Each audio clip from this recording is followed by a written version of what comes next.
Okay, going to go ahead and get started with Unit 4. It's going to be all about systems. Let's go ahead and just get started on the problem. The first way we're going to solve these systems is by graphing. So we'll start, all I got to do, I'm going to graph the first one, this one. So -1, up 1 over 2, up 1 over 2 is our slope, is 1/2, or down 1 over 2 this way. And like I said, I like to put as many dots as I can. And that didn't work. All right, so there's our line for the first one. Let's do it for the second one. That'll be this one. So starting at 4, up 3 over what we're off the graph. So down 3 to the left one, down 3 to the left one. And of course, that's a very, gosh, why is that not working? Anyway, let's try that again. There we go. So that's a very important spot right there at -2, -2. This is what we're looking for, the spot where they intersect. So don't just let the graph, it's not like inequalities, don't let the graph be your answer. The answer is that ordered pair, -2, -2. All right. Now let's do the next one. By the way, always the answer is the ordered pair for all these systems. We want to know the ordered pair every time we can. Hey, let's do the next one. So we can graph that one. These are in standard form. So we can graph those. It would be, just come on over and do it on this side. So if I did x minus y equals -2, well, if the y were gone, x would just be -2. X minus y equals -2 again. If that would be gone, y equals 2. So we're going to say y equals 2 and x equals -2. It's going to make a graph that looks something kind of this-ish. Okay, and down here, yeah, about that. Okay, and if we did that for the other, same thing, we could graph through. So if this was gone, looks like x would be 1. And then if we did 4x minus y equals 4, this was gone, y would equal -4. So y at -4, x at 1, we connect these, we'd be kind of up around here. Now look at that, if we zoomed in kind of on that, the answer is 2, 4, right? The answer is 2, 4. Is this, what just happened? I stopped sharing something. Hold on, my Zoom stopped sharing. Let me try that again.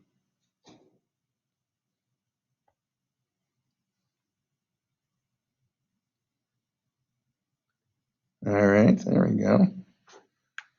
All right, I'm back now. That was weird. All right, so my answer is 2, 4, right? But is it perfectly intersecting right there on the lattice point of 2, 4? Not really. And that just kind of goes to show you why graphing is not something that we really use all that much. The truth is we just kind of use it. It's just there to show, get this formula. It's just there to show the concept of what we're doing. We're looking for the place where these two lines intersect, but we really don't use it all that much. Let's go down to the next one. What if we had these equations in our calculator? That's really, when we say graphing anymore, when we get into more advanced stuff, and I've already got this one done, all you really do is you plug it into your calculator. I've got it exactly typed in, and you just go second calc, and you just got to find the place where it intersects on the number 5. It asks you, pick a curve, pick another curve, and it'll show you where those two intersect. In this case, at -5, 4. I'll write that down. -5, 4. All right. So the reason, so I know that's a review, so that's why I don't want to spend a lot of time on it. But I just kind of wanted to make sure when we talk about graphing, that's really what we mean. That's really what we mean. Okay, let's kind of get into it. Let's go ahead and start doing the meat of this stuff. So we're going to get into substitution and elimination. So let's do substitution first. That's what we tend to do. What you do when you have substitution is you solve one of the equations for one of the variables, and then you substitute it into the other. I like to put parentheses around it. So I'm going to substitute every time I see a y in the other equation, I'm going to put 4x minus 4. So 4x minus 4 equals negative 4x plus 4. Hey, that turns out pretty good. So that ends up 8x equals 8. Looks like x equals 1. Plug that into one of the equations. They're both pretty much the same, but 4 times 1 minus 4, that looks like 0. But don't forget, the answer is 1, 0. Okay, don't forget to give the ordered pair. Now that one was pretty easy. That was basically setting them equal to each other. Let's try it again. Try one that might be a little tougher. All right, so this one, I've got y already solved for. So I'm going to plug that into the other equation. Every time I see this y, I'm going to put in negative 6x plus 10. So negative 5x minus, there's a negative 6x plus 10. Watch your signs. The negative is outside of that y, so it's outside of the parentheses. I got negative 5x minus minus 6, so plus 6x minus 10, distribute to both, negative 8. So it looks like, whoops, not 6x. Looks like x minus 10 equals negative 8, or x equals 2. Okay, plug that back in to figure it out. So that's going to be up here. Y equals negative 6 times 2 plus 10. That's negative 12 plus 10 is negative 2. Ordered pair 2, negative 2. Okay, that's the basics of substitution. That's the kind of what you need to do. Now, what am I going to do to make it a little harder for you? Well, what I might do to make it harder for you is to kind of mix it around a little bit. Now, I called this a substitution problem. This one is made to be an elimination problem, but in the instructions it said we had to use substitution, so we're going to use substitution. So we got to pick one of these 4 variables. There's an x and a y in the first equation. There's an x and a y in the second equation. Which one we're going to use? Well, we got to use the y in the second equation. If we used any other, then we would definitely have fractions, and it would make our work harder. It wouldn't make it impossible, but it would just make it the easiest way to go is to use that y right there. So let's do that. So we're going to say, let's bring the 4x. So negative 2y equals negative 4x plus 12. So divide by negative 2, y equals 2x minus 6, parentheses. So now I'm going to rewrite the other equation. And every time I see a y, I'm going to say 2x minus 6. So negative 6x plus 4 times 2x minus 6 equals negative 10. Be careful. Make sure you finish the whole equation. That's the other mistake that happens. So negative 6x plus 8x minus 24 equals negative 10. Looks like 2x minus 24 equals negative 10. Looks like 2x equals 14. So x equals 7. Plug that in to figure out the y.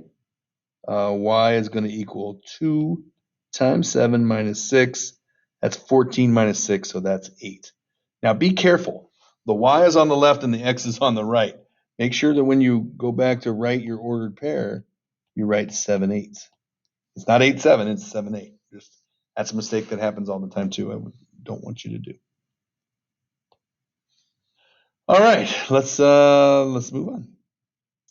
All right, and again, this one would be one to solve for the y right here. It'd be easiest way to do it.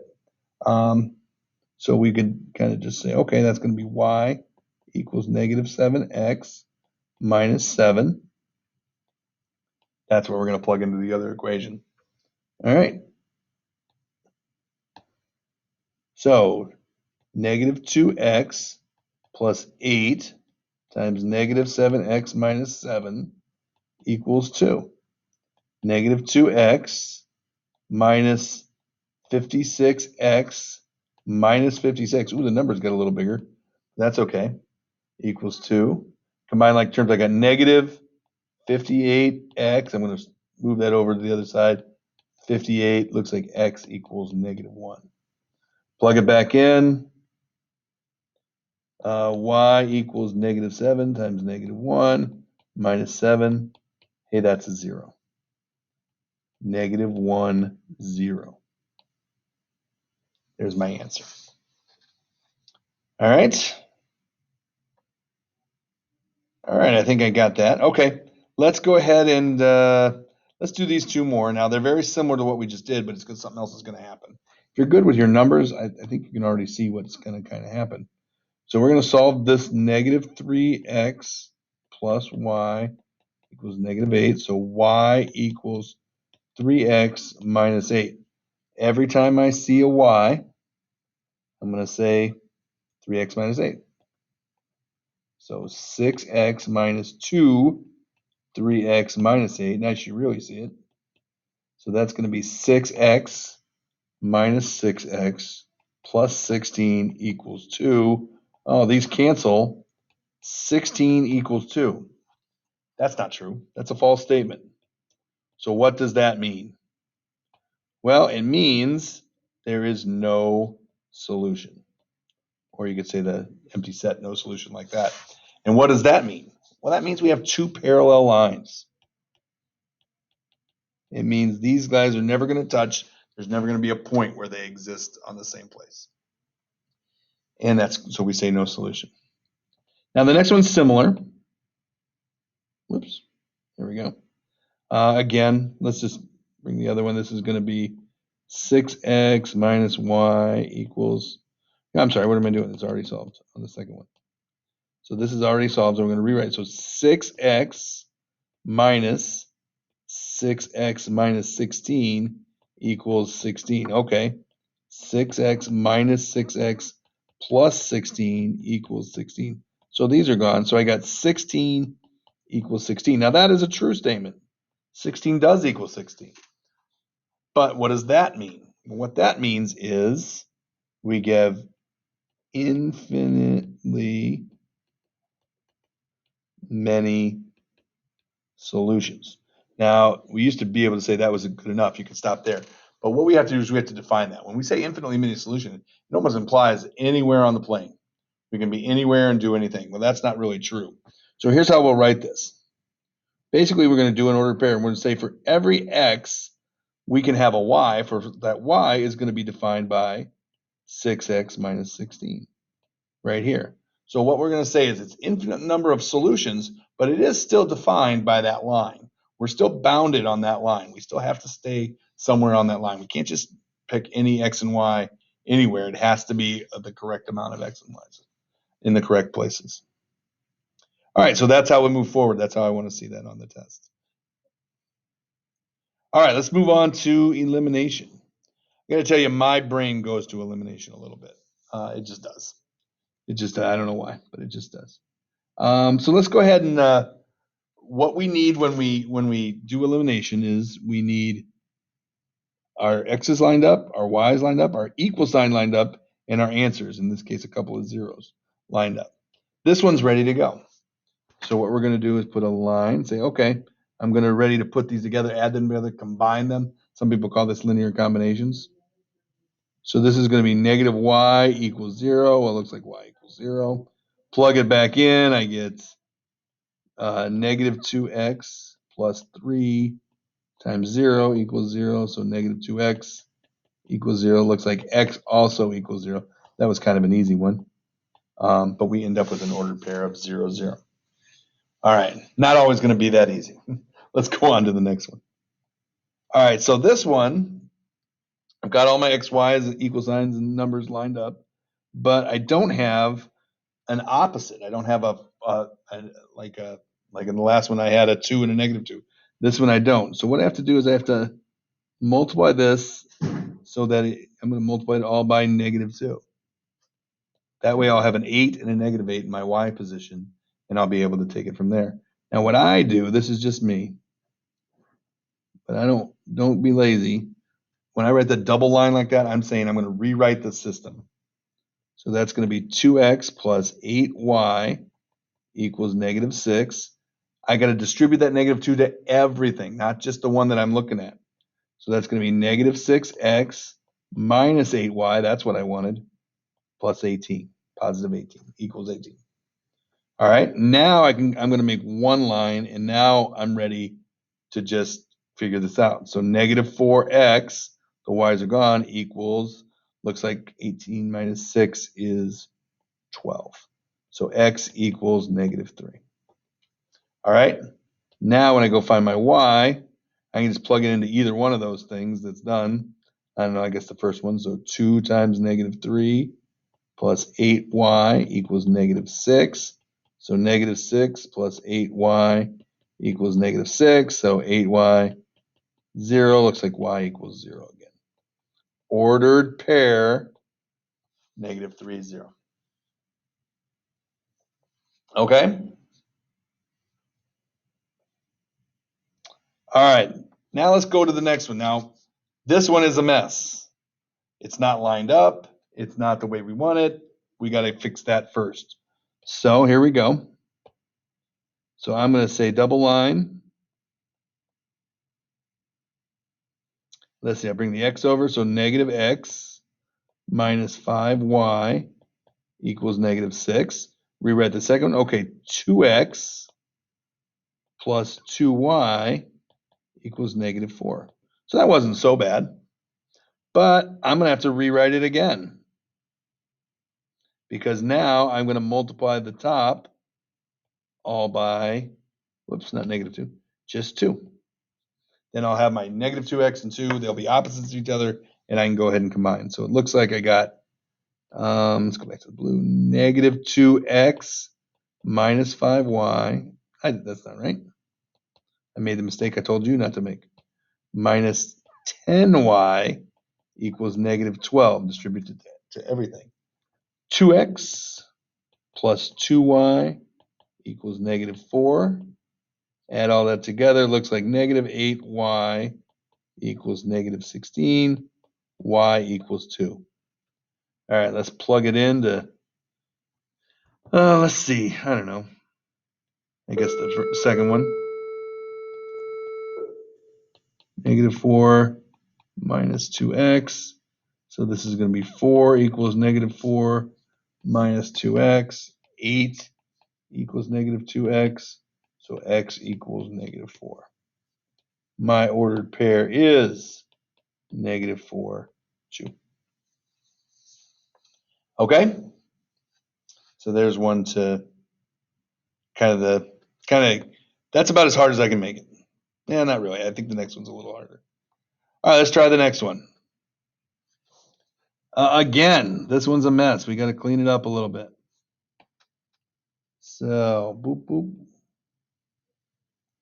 So we got negative 5x minus 5y equals negative 15. Just throwing that around. I got negative 3x minus 6y. This was supposed to be a y. It's clearly an x. Hold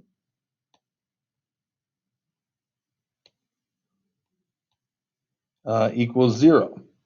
So now we don't have anything really set up. So we're going to have to multiply the top and the bottom by something.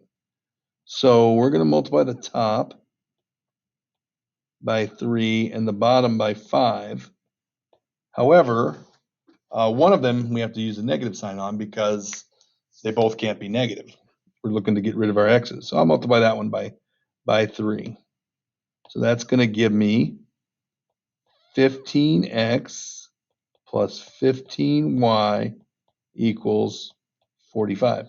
I could have divided out that 5 first and then, but I'm just kind of going the old way. All right, negative 15x minus 30y equals 0. I'm ready to go. 45 here, negative 15y. Let's see, divide by negative 15 looks like y equals negative 3. Time to plug it back in.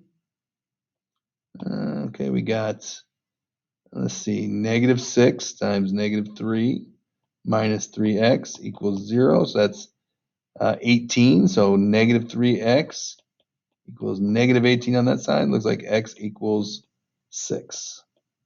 6, negative 3 is our answer. All right. Two more of these. So what we're going to do on these is they're going to be the special situations like we did on the last two of the elimination. But let's just see what they look like. So this one's all lined up pretty well, but we do need to say, okay, I got to multiply this by 2 to change the system around. So I got negative 12x plus 6y equals negative 2. 12x minus 6y equals 0 when I multiply that 2. So I'm ready to go in together. Go ahead and put them together. Now this one you can see the x's are opposites and the y's are opposites. So we're going to, with a 0 equals negative 2, that is again a false statement. So that'll be a no solution. Doesn't work. They are parallel lines. Even better if you remember that those are parallel lines. That's more the concept that we want you to understand. All right. Let's do this one. It's going to be very similar. Now this one, I don't know. Let's do something tricky first. Let's divide this by 5. See how it's all got a factor of 5 in there? It's almost like factor it out. It would be a whole lot easier for us. So let's see. Now, otherwise, we're going to end up multiplying by crazy numbers. So that would be, let's see, divided by 5. So negative 4x minus 3y equals negative 2. 8x plus 6y equals 4. Now I could just multiply this. Actually, I could divide that by 2, but now let's multiply the top by 2. We could have just multiplied it by 2/5 and done it all in one step, but I don't know, just kind of showing everything. So I got negative 8x minus 6y equals negative 4.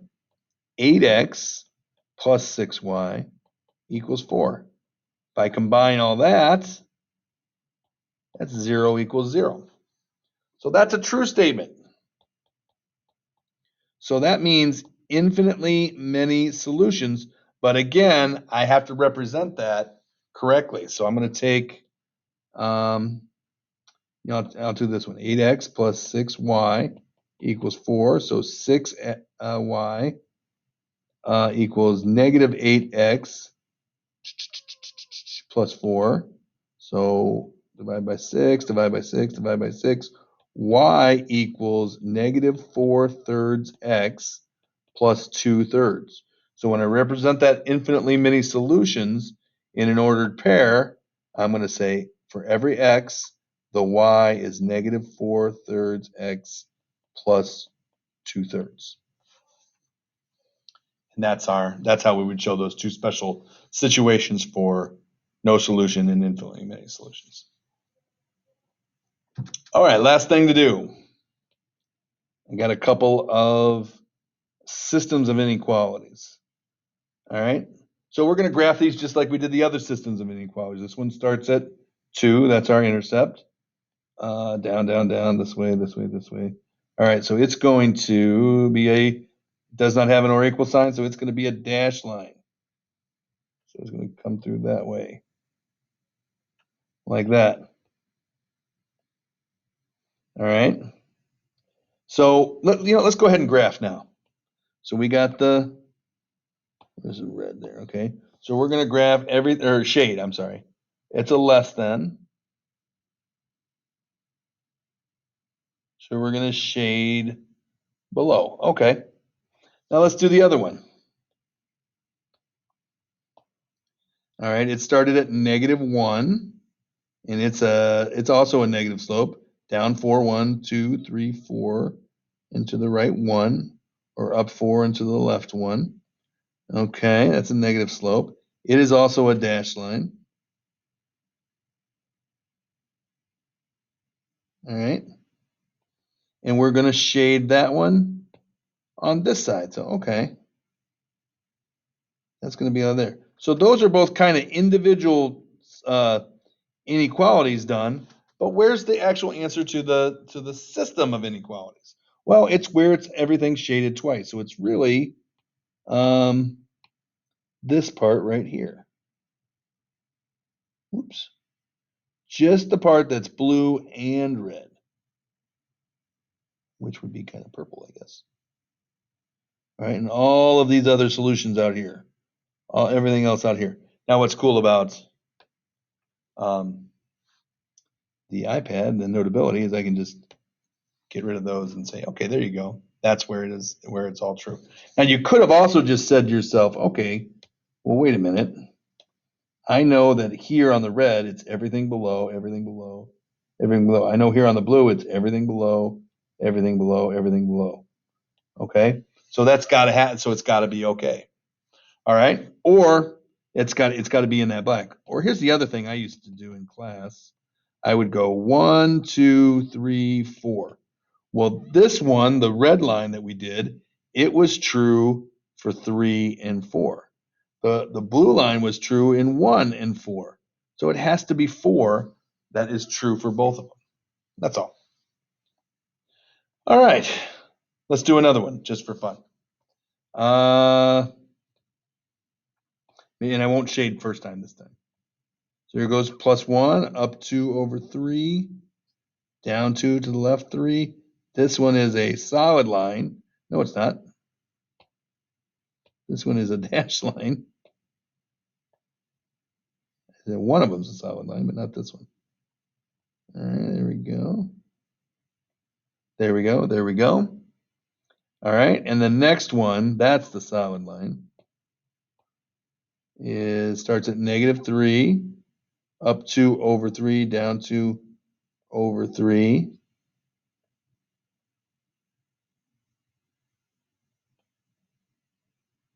All right, so where do we want to shade?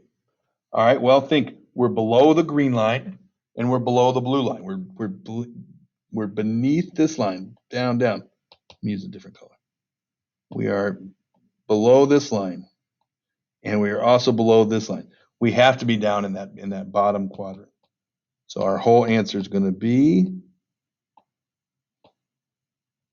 whoops, forgot to hit the shading part. All of this right here. So however you get there, I know some teachers have taught it in the past. You may have learned, pick a point and test it in both of them and see if you want to work. That takes a little while. I'm not a fan of that. I want you to see it more conceptually rather than that. You know what? The last one I have is very similar to the ones we already did. So I'm going to leave it at that. All right, so have at it. There's a lot of problems on the homework. I don't think that we need to do all of those. So talk to me before we do that. We'll figure out, kind of like I wrote on the board for the chapter 2. We'll see about unit 4 if we have to do all of those. I don't think we need to. Okay.